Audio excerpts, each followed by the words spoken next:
The following podcast is brought to you by the Johners Podcasting Network, found exclusively at WrestlingWithJohners.com.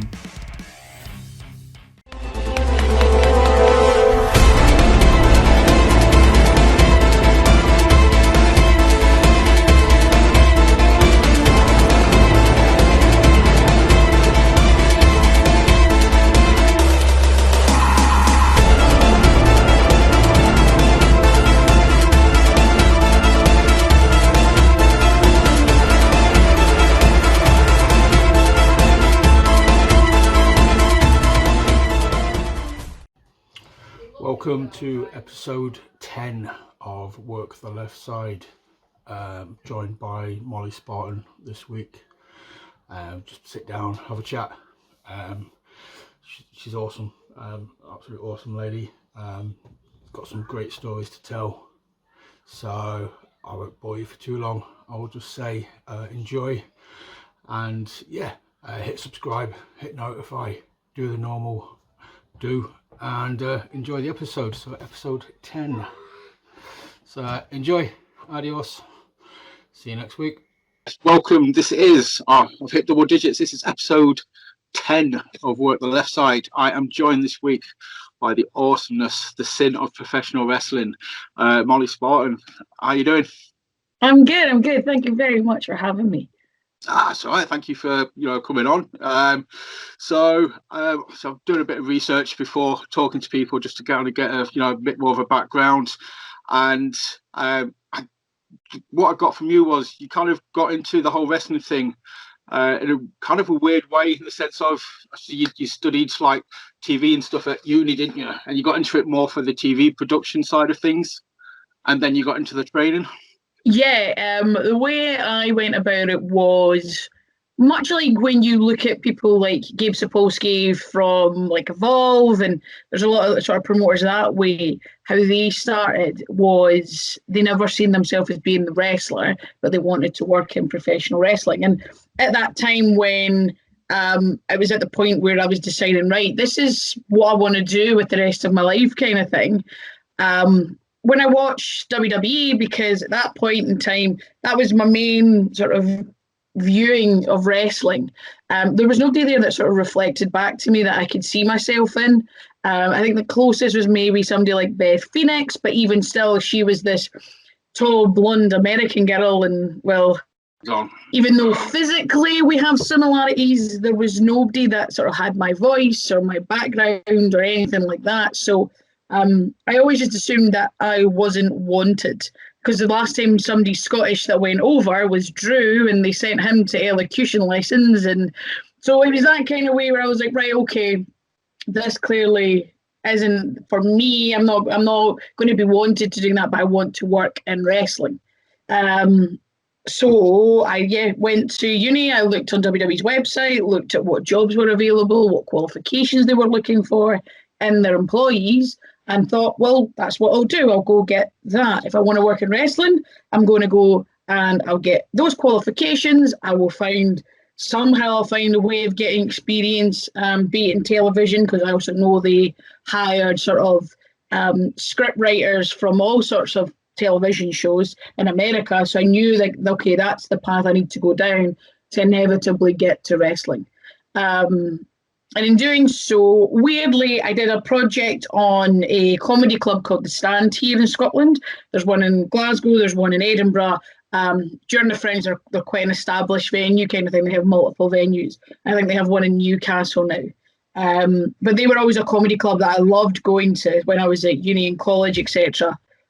Because they really focused on the comedians. It wasn't about get as many drinks into the punters as possible and then somebody will come on and make them laugh. It was very much about honing talent. And I mean, even still, greats of the comedy circuit who do the arena tours always go back to The Stand to test their material. So I've seen Darryl Breen, Michael McIntyre, Frankie Boyle, Ross, all the big names who I probably wouldn't pay to go see in an arena, but they'll come to The Stand for like 5-10 quid a seat, and it's maybe only like 200 push in this room, but that's because they're the places that they've been able to make their craft their job. Like Kevin Bridges I seen Kevin Bridges in there for £3 once, kind of thing. It's kind of just that place where, like, I seen Kevin Bridges go in and do like literally like a half-hour set on like the buses coming from the city centre to the south side of Glasgow, where he was from, and it was like the place was in eruption, kind of thing. So it's one of those places that I loved as well, and I've got such a great respect and love for stand-up too. So I was doing this project through my second year, and with that, weirdly, the comedian that ended up being my main focus and my main sort of subject in the project was Billy Kirkwood, who now is current commentator for ICW and is on the network and has obviously become quite an established name in professional wrestling. But at that time, that was sort of, we did this project, and a few months later, he got this gig as the ring announcer for ICW. He wasn't the colour commentator at that point. He was just ring announcing because there's a comedian up here called Des Clark, Scottish guy. If you see a photo of him, you'd probably recognise him. There's radio up here in Scotland and stuff.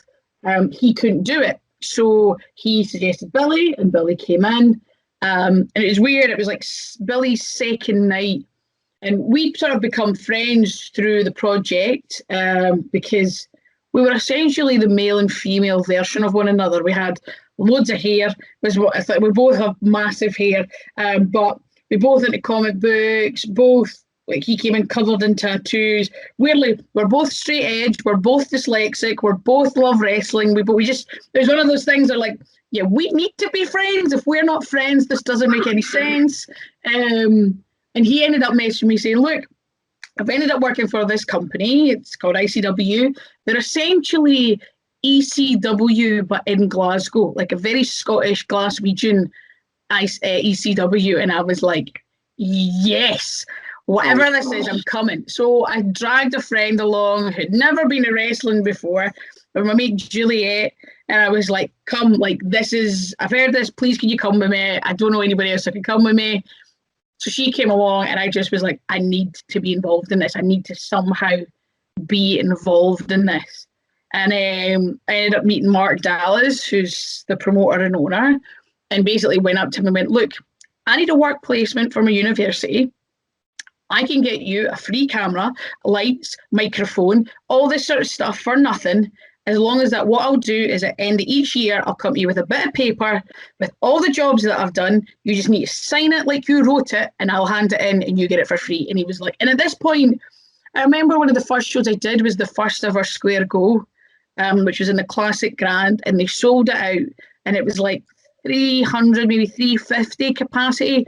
And it was such a big deal. People were losing their mind. Everybody was so hyped up and like so excited that they'd sold this venue out, and it was all adults, and it wasn't like a family show. It was this big deal, and it was just really exciting. And so at that point, getting a free camera was a huge deal, because they were like, yeah, like that's a couple £100 to rent one decent one out. Sure. So I ended up working there. I always state this, that even although it was a work placement, Mark Dallas always paid me, always gave me something for my work, which I always appreciated. And then once I finished uni, I just never left. I ended up staying, and at that point, I'd essentially learned nearly everything. I'd learned how the doors were run, how sort of what merch stores and stuff like that, where you get T-shirts printed, etc., where you get all that sort of stuff, how a show was put together, how the ring was built, how the cameras were positioned, how this, that, and the next thing was.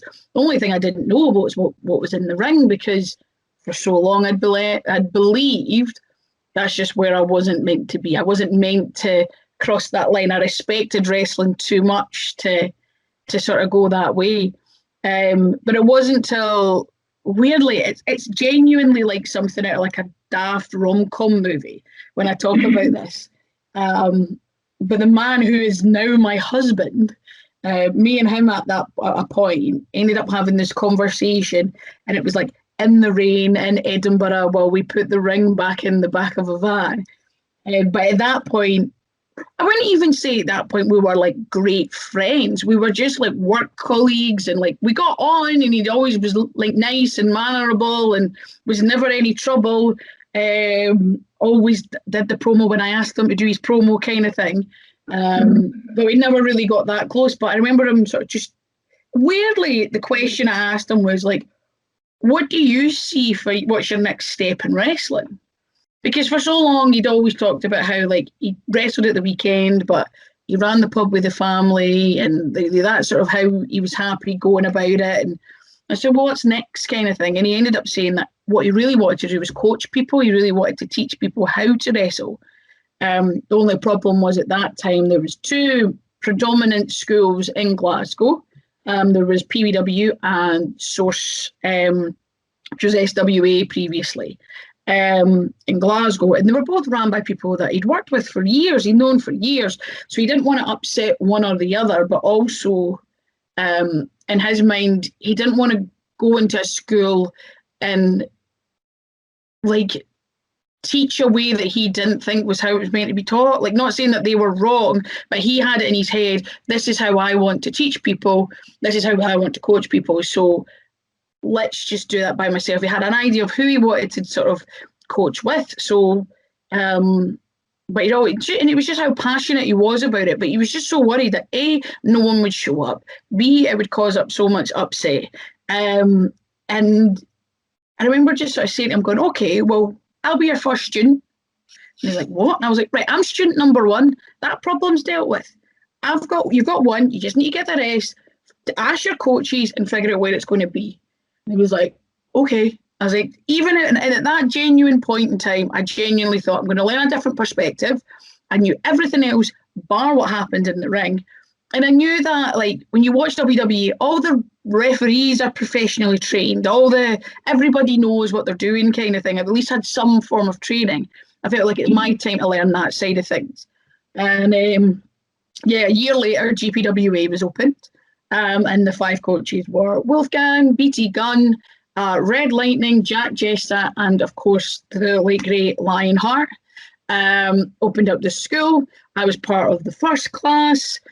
Which was like an 8-week sort of how GBWA works in their classing system is you have like an 8-week initiation sort of every Sunday. I think there's maybe every Wednesday as well, but at that point it was every Sunday you would go in and you were expected to, within 8 weeks, to be able to do up to a certain point safely and securely, and sort of basically you were able to do all your roles and things like that without knocking yourself clean out, which surprisingly is an issue. When people start, like the amount of people that have asked me, like, oh, I'd love to do wrestling, and I go, can you do a forward roll? And they'll go, yeah. And I go, there's more hope than you think. Like, it's that kind of weird sort of thing where there's so many things in wrestling that are so crucial that seem like it wouldn't be important, but sometimes like knowing a forward roll is very crucial in a match kind of thing. Sometimes that it's not a pile driver or a moonsault, but in actual fact, you probably see somebody roll about the ring more than you see them doing the move that made them, kind of thing, and you've just not taken it in. But yeah, it's that kind of thing where you're expected to get to a certain point. If you get to that point, you go into the next class, which takes you up to another point, and then you sort of go into the main class, where when you're released into the main class, it's basically the newbies coming in. We all know if they get in the ring with us, they're at least safe. They at least know up to a certain thing. We kind of all have an idea, right? They know how to do it to there. So this is how we help them sort of learn how to like transition from that to something else. And it just makes everything a lot smoother. And there's not any worry that some newbie going to come in is going to end up, no, you know what I mean, is going to accidentally knock you out because they don't know what they're doing.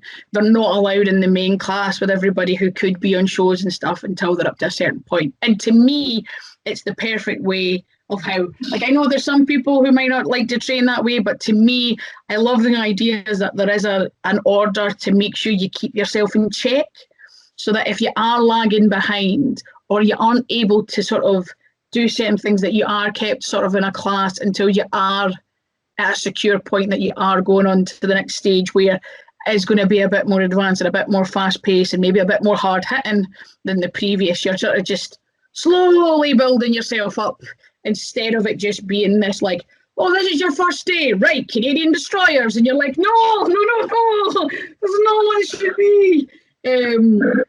But yeah, it's to me it's the perfect way to train me.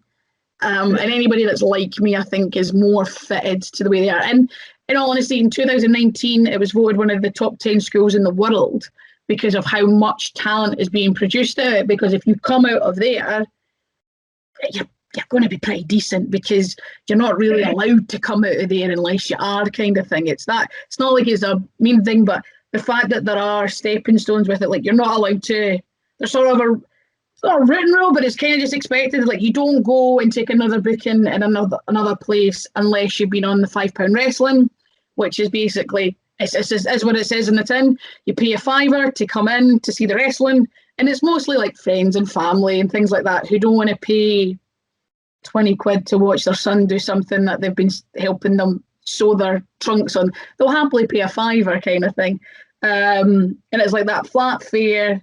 And families, you see families show up, and it's like an Easter weekend would have been the perfect one, where they show up and it's 6 of them and it's only going to cost 30 quid for all of them to get in. And you know what I mean? It's nothing through the nose. But that's where folk get their first out and their first chance to perform in front of a crowd, and it's done in our training facility because it's big enough to get seats in.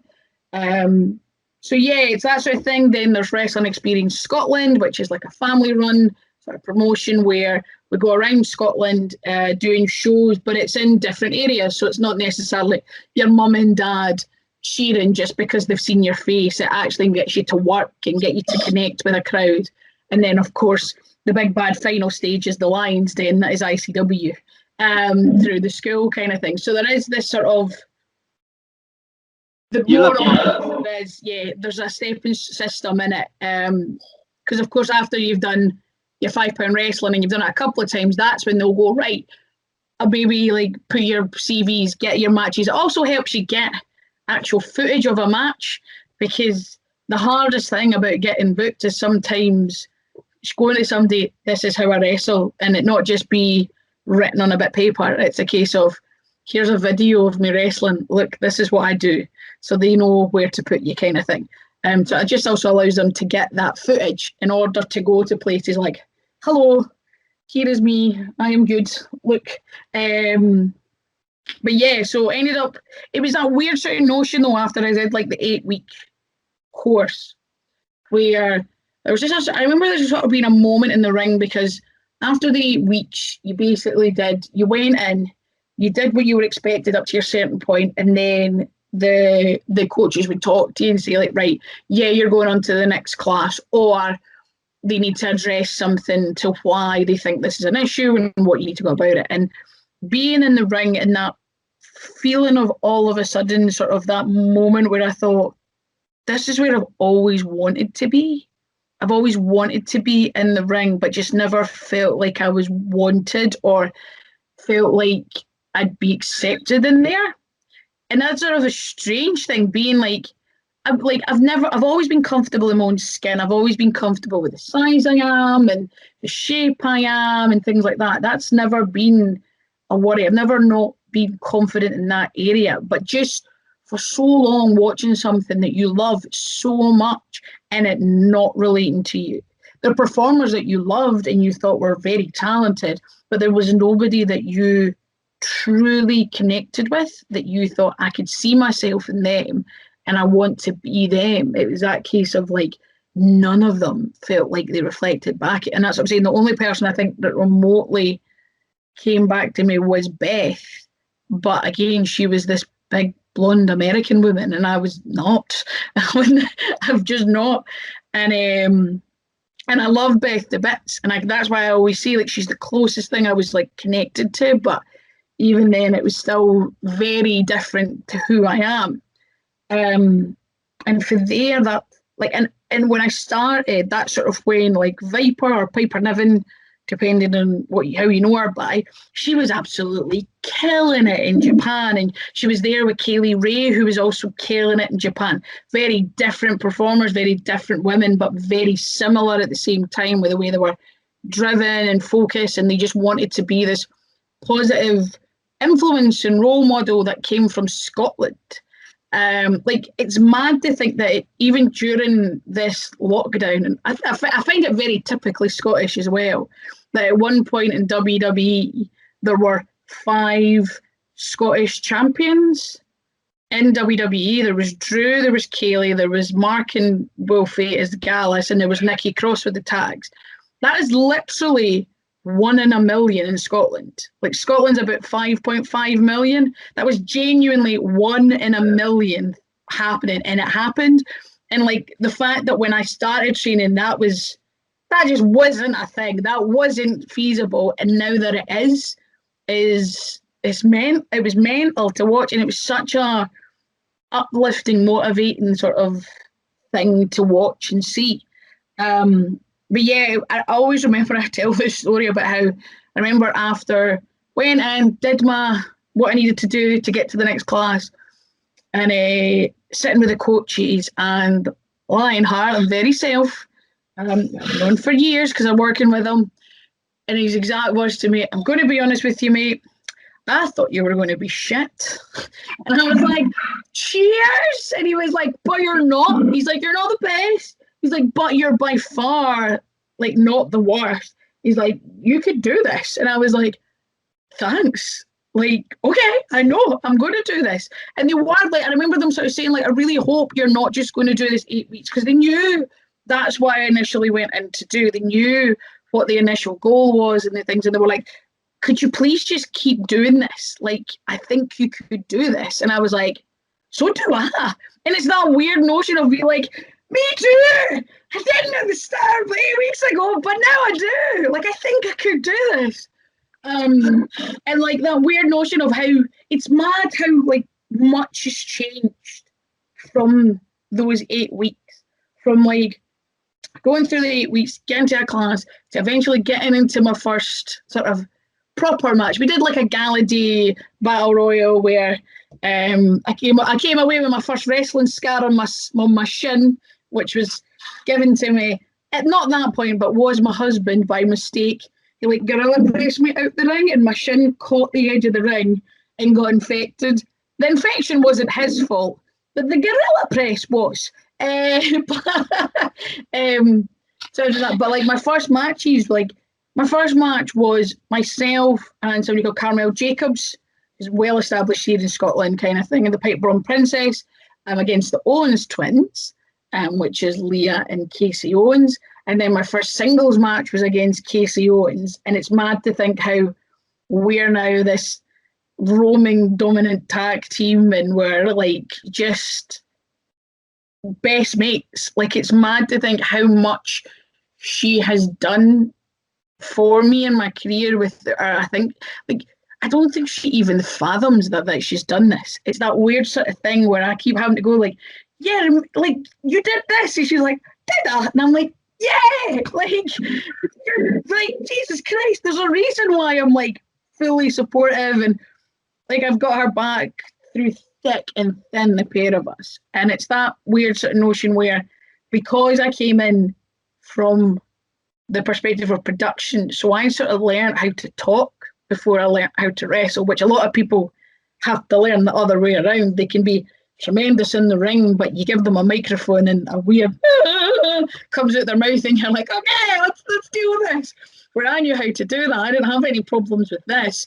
Sort of the microphone, my problems were like, okay, I can get out of this ring without killing myself. Let's give it a go. Like that's sort of it. But with that, it meant that she was able to fully support me regarding the actual physicality of wrestling, and I was able to go, right, let's approach it this way. Let's find your way of talking. Let's find your way where it feels genuine and real, and it comes fit here. It's not just coming for like an idea you've seen on the telly. Stop replicating, like, be you. And that was sort of the thing we were able to give each other, and we still do. Like, the amount of times when I've got an idea and she's like, "Okay, here's what body part do you need?" And I go, "Give me that." And she's like, "Okay." And then she'll go, "Does this sound okay for a thing?" And I go, "Yeah." And like, it's great having that. And it's that weird notion, and we've both said, like, through our lives, we had female friends, but we didn't really have like someone that no matter what time of night or day, we could just phone and message one another and just be like, "Right, so I've been thinking too much about this." And she's like, "Yeah, me too." Like, the amount of times we wake up and we've been thinking about the same thing, And then we meet up before a show and I'll go, so see that bit? And she's like, I was thinking about that too. And I was like, right, cool, smashing. But the fact that that's what we're like now, like that we now have that, and we have that, like we have each other's back no matter what, we tell each other everything. And I can sort of, if I have, and it's also nice having someone that if I go, this is my idea, is this terrible, that she'll go, yes. And I'll go, cool, thanks, I just wanted to check. And then vice versa, I'm thinking about this, no, don't do that, oh, why, because of this, oh, right, yeah. Like sometimes that's us. But yeah, it's mad to think how close I am with the people that truly influence me, and I don't think they'll ever, it's weird, they're so nice and humble, like as individuals, but none of them will truly understand how much I appreciate their friendship and the things that they've done for me. And even just simply little bits of advice, not even like they were going like, you need to do this. It's a case of like, hey, see if you do this, that'll help you. And I go, oh, thanks very much. Like in the same way of going like, you're the person that I think about when I do this. Like, yeah, it's Scottish wrestling is like a massive family, and I'm very privileged that I got to work with them before I had to end up wrestling, working with them, if that makes sense. Get to know him better. You got to from the ground up kind of thing. Yeah. Before you was just a trainee, you knew these people, you was in there, and yeah, I suppose it helped them to talk to you more frankly as well during your training and stuff. It's also that interesting way of, I think I've been able to, it's in a roundabout way, it's the same way that I approach dating, and I always approached dating when I was growing up, where it was, I would judge somebody who I was on a date with on how they would treat the waiter rather than how they would treat me in a restaurant, because the way they treat the person serving you is how they are, and how they treat you is how they want you to think they are. So it's that way where I was just a production girl who was backstage trying to get them to film when sometimes they really didn't want to. And so I figured out who they were first, if that makes sense. Like I was able to see like who they were as individuals, not just who they were outside in the curtain. I managed to meet the real individuals. So I think that's also another reason why I trust them so much, because they have, at times, I've seen them in their worst and their best states, you know what I mean? So, yeah, I also think that's another reason why I was so comfortable going to GPWA, even though we were the first class, we were the guinea pigs. The fact that the guys in it, I was like, I trust them to look after me. Like they have like, I have looked after them on tour and put them to their beds, but they've also been the person that's slid in when some creepy guy at the end of the bar has tried to lurk on me, and they've been like, nope, and I'm like, oh, thanks very much. Like they've been that guy too. So it's that kind of, there was a trust, and that's why, although it was nerve-wracking going in, and it is always nerve-wracking your first day of training, that's just common sense. Like that's just being sensible, being nervous about starting something new.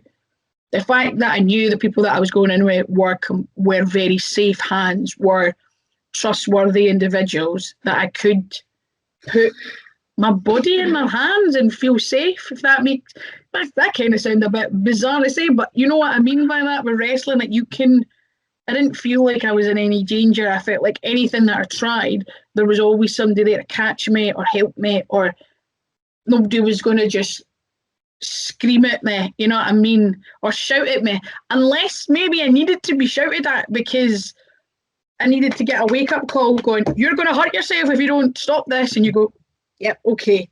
Because they are, although they're very supportive and they look out for everybody, like there are times if you are being silly and you're just going to end up wrecking yourself, they will step in and go, what on earth are you doing?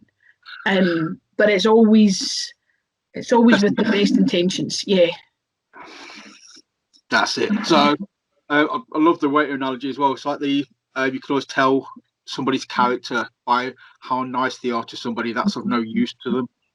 Mm-hmm. If they treat somebody nice who may be seen as beneath them or can't serve them any purpose, if they're still nice to them, generally person kind of thing, as opposed, like you say, just putting an impression on it. If you're trying to impress someone, Mm-hmm. you're not going to be a true person. Yeah. Scottish wrestling, you said I've been following like the indie scenes. I'm in Leeds, but I used to go to PCW, been up to followed ICW quite a lot as well, because I did a lot of artwork, and like I mentioned to you beforehand, I did some like new age click artwork pieces and stuff like that. So yeah, I've always been a fan, and yeah, Scottish wrestling just blew up several years ago, and it's still pretty much on high now. As you mentioned, the talent that's across the board, obviously Drew, Nikki Cross, and obviously the guys in NXT UK. You can be seen on the network with your ICW.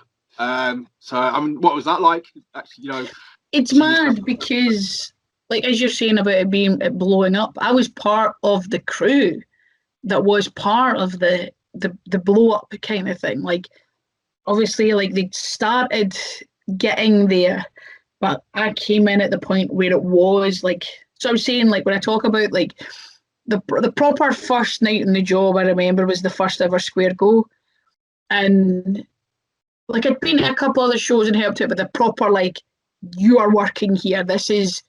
I'm here to do a job kind of thing was that, and like how buzzed they were that they'd sold out this venue that wasn't like huge. Like it's a decent size, it is, but once you get the ring in, it takes up so much space and stuff like that, and that was kind of the start of the ascension, because it went from there and then it moved into the Garage nightclub in Glasgow, which it's open every single day. The fact that it's been shut with coronavirus all blows our mind, but it's open Christmas Day to every day. This nightclub's open. But we sort of got this roughly, it was about every 2 months on a Sunday. It was always on a Sunday, ICW. But yeah, just part of this buzz, and it just growing and growing and growing and going from like, we never thought we'd sell at the Garage, we sold at the Garage. We never thought we'd sell at the ABC, which is another venue, we sold at the ABC. Oh, we can't sell at the Barrowlands, we sold out the Barrowlands. Oh, okay, let's try the SECC, which is like a big room. Like, we sold that out, and we're like, what the? Okay, let's try the Hydro. Okay, 6,000 of you showed up. What the actual, like, it was just this thing where we just kept going, okay, let's try this. Let's see if they come. And people came, and we were like, what the? But it was just this passion and this drive, and everybody had it. Everybody knew they had an important role on the show, and they wanted to tell a story, and they wanted to give people. They wanted people to leave talking about it, and that was the main goal through everything. Like, everybody can talk about it, and like, even when you think about it, like when Drew, although like now it's maddening to think that boy was let go. You know what I mean? When you look at him now, and the fact that like in the Barrowlands is this venue in Glasgow, and it is the one place in the whole wide world that I am so desperate to wrestle in. I will happily never be on WrestleMania if I can wrestle in the Barrowlands. This place is so historic in Scotland. Like, anybody has played the Barrowlands. Like, Metallica, Slipknot, Elton John, David Bowie, like, if they are of any value from the maybe late 60s into now, they have played the Barrowlands. Like, everybody's done it. And there was always this thing where I would read about it in like Kerrang, like the reviews at the Barrowlands, and how like bands like Biffy Clyro, for example, turned down doing the Hydro. They'd rather do 3 nights at the Barrowlands than do like they do the Hydro now, but there's times where they've went, no, instead of doing 1 night at the Hydro, we'll stay and do 3-4 nights at the Barrowlands instead, because of how it's this old like dance hall, and it's still got the original floorboards and like the original roof, and it's steeped in history. And like, so backstage I was always told that there was these stars, right? There was these stars on the walls, and everybody that played there took one home. Like, everybody took one away for them, and they were always getting replaced and replaced. So I walked in the first night ICW ever did the Barrowlands with tools in my bag, because I didn't know how they were fitted to the wall. I had like a screwdriver, I had like a chisel and everything just to get this off, because I was like, I'm leaving with a star. I'm leaving with a star. And people were like, what are you talking about? And I was like, I don't really know myself. I just know that in the dressing rooms, there's stars and I want one. And they were like, all right. And obviously I stole one. So then everybody stole one. So the wall was blank by the time we came back. I was like, oh dear.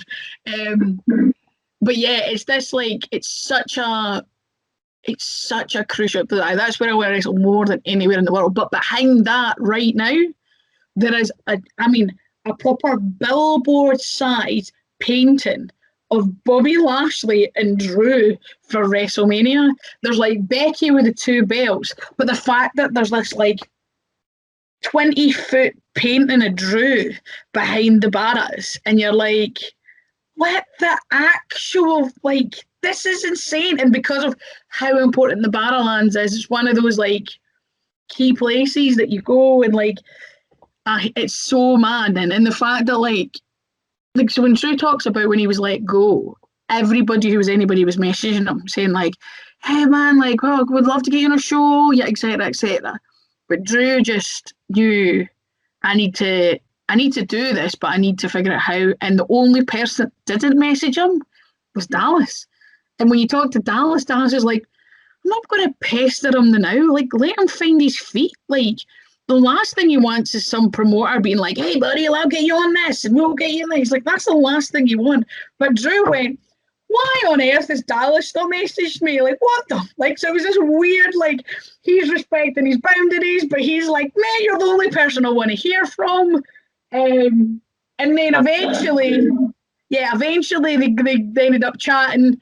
And obviously the first place Drew showed up was at the ABC, which was on Sucky Hall Street in Glasgow.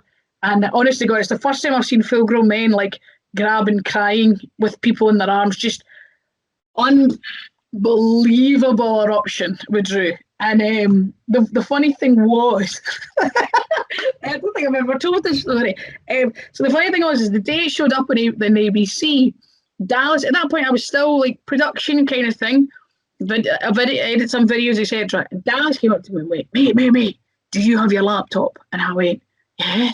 He went, I need you to make, he's like, I don't know if it's going to be used yet, but I need you to make a Tron because Drew's here. And I was like, what? And they were like, Drew's downstairs. So like the ABC, there's two, so there's ABC, the main hall in the ABC. So sadly, like the ABC burnt down like a year or two ago, and it's one of the most heartbreaking things to like happen in Glasgow because it's just great. But what the ABC was, there was this giant hall, the room upstairs, which had the biggest disco ball in Europe.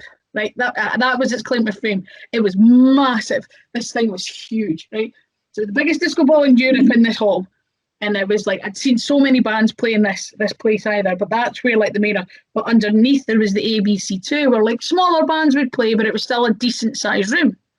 And but there was obviously dressing rooms too, so they'd hidden Drew downstairs in the other nightclub, in the other venue, and they kept everybody else upstairs.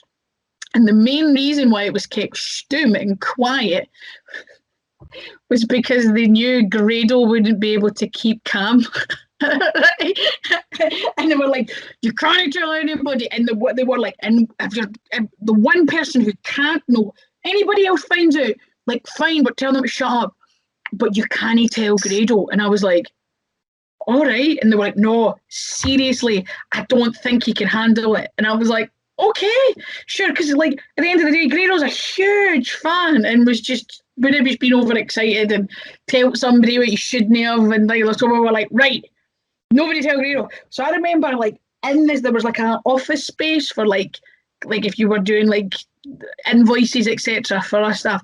And I was like, tucked in the corner with it on my lap so I could see everybody and nobody can get by me, just trying to edit this with headphones in so nobody could hear the music, trying to edit this thing so that if we needed it, it could play.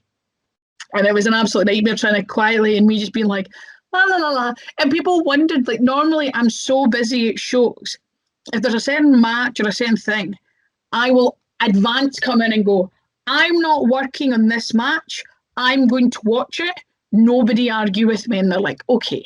And that was always my thing. I'd work my butt off. I'd work from the moment I walked in to the moment I was leaving. But if there was a certain match or a certain performer on it I wanted to see, I would go and say, I'm going to take a 15-minute break between this match, and then I'll come back and I'll instantly go into work, and I will not stop until I can't walk anymore, but I want to see this match.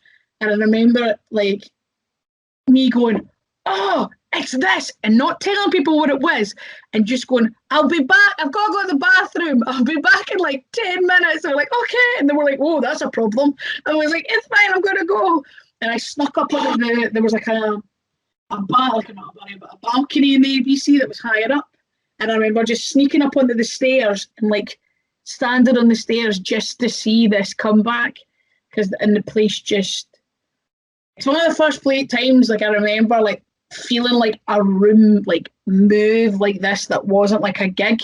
The place was just erupted, just men grabbing one another and just losing their minds. And like I've been at nearly all the surprises. So like Triple H walking out in Cardiff, which was, that was funny, just watching men not being able to compute what was happening. Like that was truly like, what? Because Dallas said it, Triple H, and everybody was like, aye. Because for years there was like we had Chris Toll, who's a manager in ICW, and he kept for like about 6 months, kept coming out dressed as different wrestlers. Like he came out dressed as CM Punk just after CM Punk got released, and the place went bush, and we played the music, and Cole came out dressed up, and Mark Coffey just kicked him in the face. Every time he was dressed as somebody different, he'd get kicked in the face, and it was hilarious, and it was great for ages. But I think people just assumed that it was going to be something like, oh, here comes so-and-so dressed as Triple H, and then when Triple H walked out, you just see them go, I don't know what to do.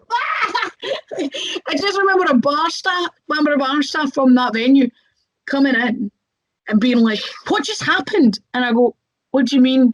Because I was like, what? And they were like, I just seen 3 grown men just run out to their beer garden, scream and cry and hug each other, and then run back in. And I don't know what just happened. I was like, oh, Triple H has just shown up, and they went, what? And I went, Triple H? And they were like, as in the guy for the wrestling? I went, yeah, like he's kind of a big deal.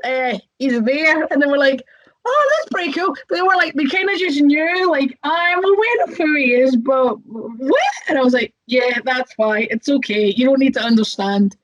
But yeah, like the boom, and Drew coming back was such a monumental point as well, because we'd already been building this. We'd already were conquering feats that we never thought were possible. But Drew coming back was like the cement to say we were doing the right thing. For him to put in his full attention into it and everything to it just gave us like, right, we are doing the right thing. And like the fact is like, so I've got a major bugbear, right? There's a thing that really annoys me, and I have to just like shut my mouth a lot of the time because I'm like, don't get yourself blackballed because of this argument. But there's one thing that super annoys me about certain promotions, and it's when they call their title a world title and it's not left a 5-mile radius. It's or not even been on a show yet, and it's deemed a world title, because I don't know how it works in America. I'm saying it, I don't know what the American, but what I was always taught was that a world title was something that would only be named a world title after it was defended in at least 5 countries and 3 continents. That was the rules. So when Drew came in, Drew took the title, and he went to, and I remember the 3 continents he marked, because the 5 countries in Europe was quite easy to achieve. It was the 3 continents that were more difficult. So the men's title, which Drew took, he took to Australia, he took to America, and obviously he then bounced from country to country to country to country, and that was just, I've lost count on how many countries there has, but there's definitely been an exceeding of 5 now. And the women's championship was done by Kaylee and Viper, because it went on Kaylee. Kaylee took it to Japan, she brought it back, and eventually Viper ended up with the title. She took it to America and brought it back. So in ICW, there's a reason why the heavyweight championship and the women's championship are both deemed as world titles, yet we don't call the 0G or the tag titles world titles because they've not done that yet. Like, that's the next hurdle. So to us, the fact that we put in the graft to talk to different promotions, to actually exchange talent, to do that so that our titles were genuine, real world titles because they have been defended around the world, to me is very important. So when some new promotion sparks up and they're like, this is our world title, and I'm like, it's not even left your house. How can it be a world title? Like, it's not a world, it's a heavyweight title, it's a women's title, it's a tag title. It can be a title, that's fine, but it's not a world title. Stop.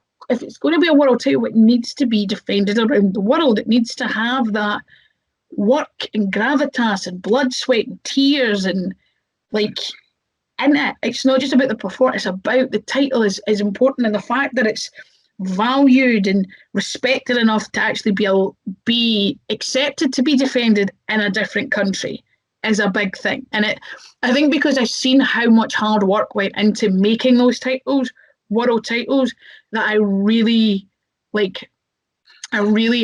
hold those titles in high regard, and I hold anybody that actually puts the graft in to do it. And I get a bit like, it's not a world title. And there's some promotions that I work for that I've said to them, it's not a world title. And they go, why? And I go, because it's not being defended around the world. I mean, get it, go around the world. And then, yeah. And there were places that when I spoke to them, they were like, you're right. Okay, let's start working on that. And they've started doing the right things to put in place to actually try and make their titles world titles. Because it takes work. But it's just when there's obviously been a lot of, since coronavirus, there's been a lot of just new promotions springing up here, there and everywhere, which is grand, and it's going to be great for us getting new work and new opportunities and new people to work in different areas and such like that. But when they're going like, yeah, we're going to release our new title, and I go, okay, and they're like, this is our women's world title, and I was like, it's actually no left your living room. How is it a world title? Like, no, it's a women's title. Cool, but don't just sling in the one world there until the graph's been put in it. Like, it makes me go a lot. Yeah, there's things that annoys me, and it annoys me when women's titles are silver, because I feel like it's a dig that we're second place. But that's a whole other podcast that gets me wound up too. And I'm just like, but yeah. Thought that. Obviously, you mentioned about the network and stuff, though, but you mentioned it in the when you're training. You've got a good circle of people sort of around you. When I was looking at your matches, obviously you've mentioned Casey Owens already, who's basically like the other side of the coin. Like you're the same, but you just complement each other so well. But then you've got like Roxy, Lana Austin, names pop up a lot, and those two seem to pop up quite a lot on your resume of matches. So again, as well as Casey Owens, is there sort of just a group of people that you like to work with, that you feel comfortable with? Is it you just? I think one of the great things about the British scene is that there are so many well-established schools that do produce great talent, that there are individuals who I absolutely adore working with. And in all honesty, I don't think I'm yet to have anybody British that I've genuinely thought, oh God, never again. Or anybody or there is the beauty where anybody that I have worked who's been British, who I've thought after our first encounter, oh Jesus Christ. The second time, the fact that I always go, I can't really judge somebody from their first performance, but I will judge them from their second, because I always see it as like, if that wasn't great, if they can accept their downfall and their failures, and that's the same with me. Anytime I've had a match where I thought, oh my God, I just stunk that place out, I always want to evaluate it and find out, where did I go wrong? How can I better that? How can I be better? Because I think, especially in women's wrestling as well, complacency is the problem. Like, you don't want to get comfortable. You always want to be getting better and trying to think about things in the future, kind of thing. And so far, like as you're saying, like Lana's just not a worry. She's been around for so long. She's such an established individual. She has been there and in the ring with the best and the brightest, and also the newest people coming through. She's never been somebody that's always just been like, I only want to start. Like, she'll get in the ring with anybody, and I think that's one of the reasons why she's so good, is because she doesn't turn anybody down, be it their first match or their retirement match. She'll get in there and she will perform to the utmost. And then you've got individuals like Roxy, who's just a mainstay in sort of the Newcastle sort of northern area, and like, just look at her, she's just an athlete. Like, she's the epitome of an athlete who has come into professional wrestling, and she's just a big character as well. But the beauty of British wrestling is, I think you can ask people, like, what school did they come from? And they'll give you an actual school, like, and you can find out, right, who's the trainer at that school, right? So she's getting taught by X, Y, and Z, right? Okay, they should, you know what I mean? And you reflect on people's coaches and what school they came from, even if you haven't met them yet, because it's that where also like there's folk. One of my favourite ones is about Rampage Brown, where I remember when I did ROH, like 2019, obviously now, like 2020 was a write-off. We're just going to pretend it never happened. So like ROH was only a year ago, but Rampage was on the show. And I remember thinking, like, oh, it's a familiar face, it's a friendly face, great to see him. And he's always been someone who has always been very supportive to everybody, always wants to help anybody he can. And he's just got such a great patience for people. For a man who's as big and aggressive looking as he is, he's such a patient individual.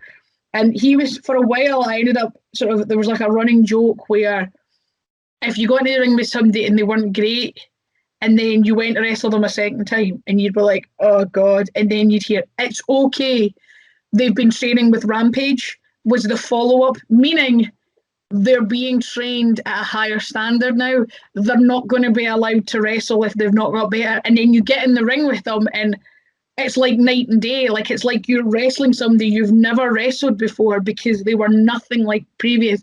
So I remember saying to him, going, yeah, like, you know, you're a thing now, Rampage. And he was like, what? And I was like, this is now a thing where if you wrestle somebody and they weren't great, and then you go to wrestle them again, and then somebody follows up, it's okay, they've been training with Rampage. That's like that's okay then. I was like, he was like, so what, am I like a so this is like, was like, what, am I a wrestling Yoda? I went, no, that's Johnny Saint. Johnny Saint is wrestling Yoda. He's very wise, sometimes gets his words mixed up and is incredibly old, but like everybody flocks around him and you listen to Saint. I went, you're more like wrestling Obi-Wan Kenobi. And I'm going like, I'll take that. But I think that's like a main thing in the UK, is that you're not really going to get on shows unless you've been trained to a certain standard, or unless you've been going to a school for a certain period of time to make sure that you're safe. It's when you hear nightmare stories in America where it's like they've got into the ring and their singles match becomes a three-way, and the other person is like the daughter of the guy that owns the hall that let them use the building, so they got in a match. And that's an actual story. I'm not even just paraphrasing. That's a story that happened to a friend of mine, where they were like, who is this? And they were like, oh, he's just the daughter of the guy that owns the hall. What? Like, but that's just something that can happen. And I heard nightmare stories. It doesn't happen all the time, obviously, and these people don't end up making it to the big leagues, but I've heard of people just being like, how do I get rid of somebody who's unsafe? How do I just get them to go away so I can continue trying to put on somewhat of a good performance, because you are your brand, so you want to have good matches, you want to be in the ring with someone who's at least workable, if you know what I mean. But in the UK, I feel like we've got such an amazing talent of female talent that that's never a great worry. Like, if you even look at you've got your Lana Austins, your Holly Barlows, your Alexis Falcons, your Tongas, your, as I'm saying, like Roxy Lana, Gia Adams, who else is in that? Oh, Lizzie Evo, obviously, in Liverpool. You've got your Rios, you've got your, like, I can just go on and on and on and on and on about just one area of the talent that I'm just like, that's cool. Like, I have no issue with the, you know what I mean? There's no worry. And in Scotland, we've got such a great talent as well that there's this growing sort of interest. And yeah, in the UK and Ireland, obviously in Ireland as well, there's some incredible talents too that I'm buzzing to work with, because you watch them from, it's weird, like being so close but so far away and being like, I'm watching you, I'd like to hear from you. Come over. But yeah, like the UK, there's not that worry. But it would worry me going, if I was going to America, anytime I go to America, there's that question. Anytime I went to another country to wrestle, remember I went and wrestled in Tel Aviv in Israel, and the lassie was like the only girl they had. Their school building had been knocked down, so they were in the middle of trying to find a new place. And like, I remember her coming to me going, I want to try this, and it was a mad indie thing with somebody like a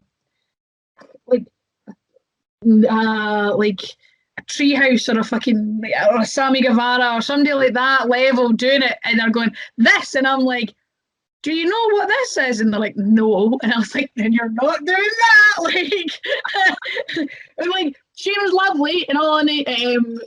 Gia Glass was her name. Like, she was Gaia Glass, sorry, was her name, and she was great, and she did really take things well and things like that. But it was very, like, it was such an interesting experience. And I've been in the ring with people that don't speak English. I've been and had to like walk through things by movement, not a word of English spoken.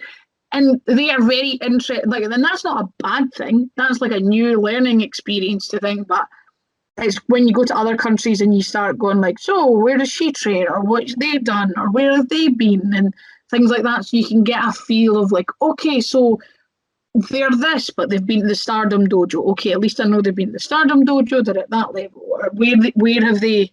You end up sort of doing that. But in the UK, it's not really a worry, because you know you're not really getting on a show unless you've been either trained or recommended by an individual who's then said, yeah, they're at a level. But I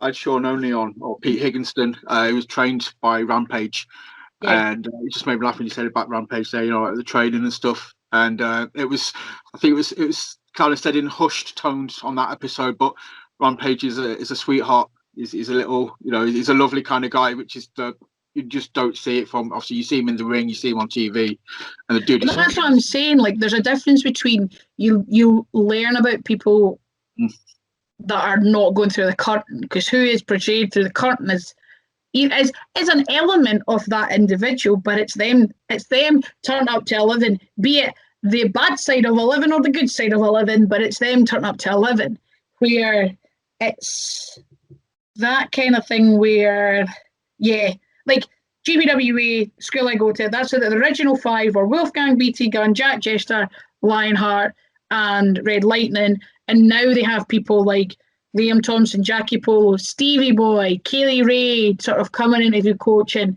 You've also got like FPWA, which is Fife Pro Wrestling Asylum, which is the other side of the country, which is run by Andy Wilde, and there's other people going into that, and they switch things. So the actual knowledge that's within the school is incredible, and it's also built so that if, for example, if I was to go to BT Gunn, I'm thinking about this, or I'm thinking about doing that, and he could rightfully just say, that's not really my expertise, let me talk to so-and-so, I think they're better for this. So there's such a wide range of talent that everything's kind of sort of, you know what I mean? Like Jack Jester is the perfect example of like character development, of how to just like be this big persona, and how to, and like what works and what doesn't, and things like that. But then you've got like Wolfgang, who's your perfect big man. So if any big man comes in, he can teach him like, this is how you work. Like, you're not going to work like the guy who's 4 foot, like 5'2", and weighs maybe the size of your thigh, kind of thing. It's that kind of way. Like when she was like, you'd also have like Piper Niven, like Viper would drop in as well. So there was that perfect balance of like Viper and Kaylee, who are very different, have very similar goals. But yeah, they've always been that way as well, where if it's such a wealth of knowledge and talent that you can see things from different perspectives. So if someone wasn't really working for you, or wasn't really clicking with you, if someone does something slightly different, you might go, oh, right, that's better. Like if you're hitting back, if you're hitting drop kicks, every time you land on your back, you clatter your head, but so-and-so hits a drop kick but lands on his stomach, that might work better for you. So you have this like, I do it this way. Oh, okay. It also means that we're also not a conveyor belt of the same thing coming out. Like, you can definitely see who's influenced by individuals from the school, but I think that's only because I can see it, because I know the individuals and I know who's coached with them, kind of thing. But it's that way where everybody coming for the school isn't exactly the same. We're not just producing the new batch of Wolfgangs and the new batch of BT Guns and the new batch of Stevie Boys, or the new batch of... It's a new whole batch of talent that is a perfect combination of everybody. So, yeah, that's how you're getting some really... You're getting a lot of rich characters coming out the school off the bat, rather than them... And although they're still developing, if they're coming out rich, they're just going to get richer. You know what I mean? Like... The foundations. Yeah. If you're coming out with good foundations, the house is only going to be better. But yeah, I'm very proud to come for that school, and I'm very proud that if someone asks me, hey, do you have someone that could fit this bill? I can go, yes, I do. I can bring so and so, and they do the same. Like, you got any girls? Yeah, I do. I've got, like, it's that way where, yeah, I've not got any fear. Because when you recommend somebody, it's on you as well, because it reflects on how you see wrestling. And I don't have that fear of recommending anybody from the schools. That's awesome. Yeah, you don't want to send somebody who then makes a mess. It gives you a bad reputation. Obviously, like you said, it comes back onto you then, doesn't it? It's you recommended them. Yeah, they're not going to come to you again in the future. But if you've got this talent that's coming through that you've got nothing but faith in, you can recommend all day long. And it's gold. That's awesome. I'll just quickly cover this, because I've kind of, it's a bit of an ongoing thing throughout the shows. Moments in wrestling. Obviously there seems to be a lot of, especially on the UK scene, you get a lot of exhibition matches on shows, and some promotions struggle to build characters. They don't get those moments. But it does. People are starting to realise now, I think, that the moments are what pull people to the shows. Exhibition matches are good here and there, but every show or everything, you need to have characters to build those moments up. I think that's definitely improving on the UK scene now. It's not as it was years and years ago. I think probably shows like ICW and stuff like that have had a continuing storyline. But yeah, moments in wrestling, obviously key. What would you sort of say are good examples? I think a great example of a moment in wrestling that's been recent, I'll talk about something that was recent that I think reflects on a lot of things that have been going on. And although this might seem like I'm being biased, because one of them was my husband, isn't it? But the return match of Stevie Boy against Wolfgang at Shug's House Party 6 was it was such a moment that Stevie Boy was coming back from being off for just over a year with a major surgery. He'd been rehabbing and training like I've never seen before. Like the closest thing I can say that I've ever seen footage of was like when you'd see like Triple H doing his montages of coming back. Like you never seen that, but it was that feel like when you'd see him rehabbing and trying new things and just getting to a stage where when he came back he was better. So I was there when he was rehabbing. I'd train at the same time as sort of him rehabbing and how much of a big thing that was. But the fact that that was to crown the new ICW heavyweight champion because of the passing of Lionheart. And the fact that that was, although we'd had a show to sort of commemorate Adrian and we like one of the things that we did as well was Adrian ran a company called Pro Wrestling Elite in Ayr, and he had a show booked. He had a full card book. He had a show booked in Ayr, had the venue, everything was paid for, like everything that way. So we decided we were going to run his show for him.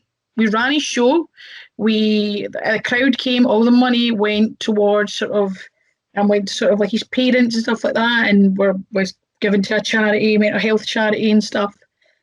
But the fact that like we were crowning a champion because the championship had lost its owner. It wasn't because we wanted a new champ. It was just we'd lost the champion, that we needed someone else to sort of take reign. And the passion, and he gave absolutely everything in that match. Like and the weird sort of thing is, and I don't think a lot of people realise that this was one of the first times.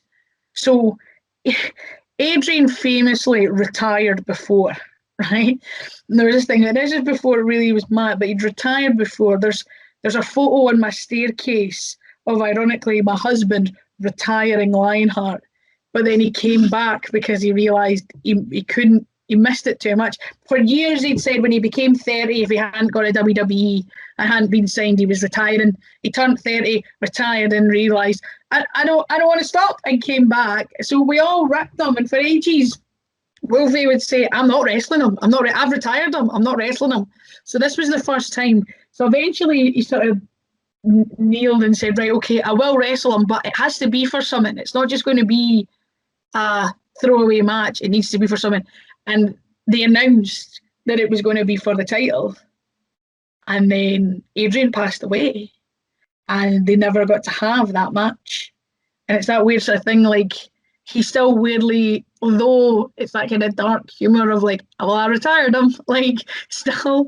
But the fact that they were going to have this match, it was the first match they'd had since the retirement sort of tour of Lionheart, and then him not being there and him still being sort of on the card, and then Stevie going, I'm able to return, and us going, right, well, that's what we're going to do. It's going to be not only just a return, it's going to be for this, and it's going to be special, and it's going to be, we're going to need to show. And the match was incredible, man. If you can watch it back, it's one of the best matches I've ever seen live. And that's to a point where I kind of forgot that the performers were my soon-to-be husband and one of my best mates. It wasn't Stephen Kerr and Barry Young anymore. It was Stevie Boy and Wolfgang. That's what I was watching, and the place was going mental. Everything they hit, everything they did just had that extra bit of oomph behind it, and the place was on tenterhooks. And like, I remember going to a show in Liverpool on the Thursday. So this was on the Sunday. The Thursday I went to TNT in Liverpool, and folk were coming up to me going, how did they do that? And I go, what? And they go, how did they do that? And I go, what bit? And they'd say, and I go, oh, I don't know. Like, but it was the fact that had got, because of the buzz that had come from that had gone everywhere. Like, the Poison Rana gift still gets shared. The Poison Rana gift and the Spear are the two ones that just constantly get shared, because literally, they were just ooh, like that. But that was like a true moment because of everything that it meant. It wasn't just somebody's return.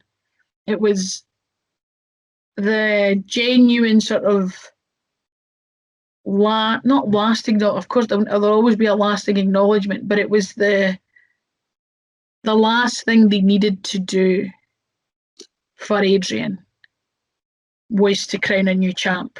We'd ran his shows, we'd looked after his mum and dad, we'd done the funeral, we'd done everything. We did our first show back without him and did a celebrate. We'd done everything. The last thing we needed to do was crown that champion. So that match meant everything. And it was weird, that match meaning everything, and it meant everything to that room, even though they didn't know the other half of the match until he walked out. Like, and when he walked out, how much of a buzz there was. Yeah, like that was one of the last true times where I've just been like, this is great. And it was just, everybody in there felt everything. And it was one of my favourite moments as a fan, because at the end of the day, we're all fans. No matter, it really annoys me when I hear folk going, oh, wrestling marks. Shut up. Right, wrestlers that say that just need to check themselves, because if anything, we are the biggest marks. We're the ones that went and learned how to do this. So we're the ones that put our lives, like our bodies on the line to do the thing that we loved. So am I the fanny for doing that, or am I the fanny that gets excited about a like, I still get excited about stuff. There's certain people that I'll ask, like, can I go to wrestling with them? Why? Because I know I can be all like, let's go, like in the show if I'm with them, kind of thing. And yeah, there's a lot of moments. There's been a lot, and ICW is beautiful for moments, be it crowning a new champion, or be it Drew's return, Triple H being like surprisingly showing up. You're like Finn Balor always showing up occasionally. He just goes, "Can I come back, please?" I'm going, come. But also making a start, like looking back on the early days of Kaylee Ray and your Ripers and even if you look at NXT UK, like that Scottish contingency that there have all sort of come through ICW and found their roots and found who they are as a performer through ICW. Even Shah, like Shah's the most interesting person to watch in NXT UK at the moment, it's because in Glasgow, so everything he's doing, he did in Glasgow and is beloved for it. But down there, he's hated, and we're like, he's not doing anything different. He's calling people tarts, and we're like, yay! But yeah, it's really interesting, and there's obviously certain areas that grew talent as well, and it's just this. It's a beautiful time. It's a beautiful time of resurgence, and I'm glad to be part of it. That's awesome, and as a fan, very, very glad to have you as part of it as well, because just the whole scene is just, I just can't wait for shows to come back, to go travel around the country to watch different shows, see you all do what you do. I'm going to call it there though, because no bother. Than I originally said, but it's just been an absolute blast talking to you. It's just been such an easy conversation, so thank you so much. Anything you want to plug, your socials, anything like that before you go? I'm very easy to find on social media. In all honesty, I usually just tell people to Google Molly Spartan, because then you find everything. I'm Molly Spartan on Twitter, Molly Spartan on Instagram, on TikTok. I think I'm Real Molly Spartan on Facebook. I think that's the only one that's slightly different, but it's still, you'll find it, no problem.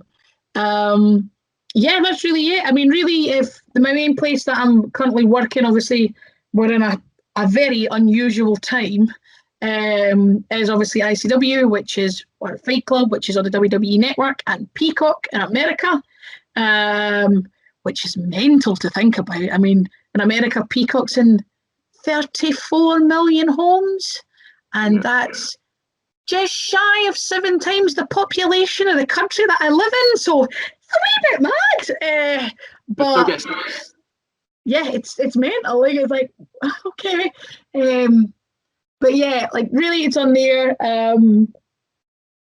That's probably where you're going to see me most currently until we can. But I think shows are on the horizon. I've had my first vaccination, so I've got a few more weeks till I get in round 2. I'm very excited. Yeah, you know what? If Bill Gates is putting a chip in me so I don't get lost, I don't mind. As long as I can go out in the world again, that's more that's it. Me and Alexis Falcon both got vaccinated on the 1st of April. We both got vaccinated on the same day. So I was like, vaccine buddies, different places, obviously. But she just messaged me going, have you done your Windows reboot? And has the music started? She's like, you got the XP tune? And I was like, oh, mate, I'm older than you. Mine's is more the 1992 Windows, ta-da, when you come on, rather than the like tune you get. I'm like, mine isn't as fancy. Right. Yeah, but no, get vaccinated, people. That's my final words. Please get vaccinated so we can go into the world. There's a reason why smallpox don't exist anymore, because we all got vaccinated. So let's just go get it and get back to normal. And I don't need to worry if you're all of a sudden going to make me super sick because you've not washed your hands. So wash your hands, wear a mask, get vaccinated. Wise words. Listen to the woman. She knows what she's on about. Yeah, that's it. Molly, thank you so much. It's genuinely been an awesome. Thoroughly enjoyed it. No problem. Thank you very much for having me.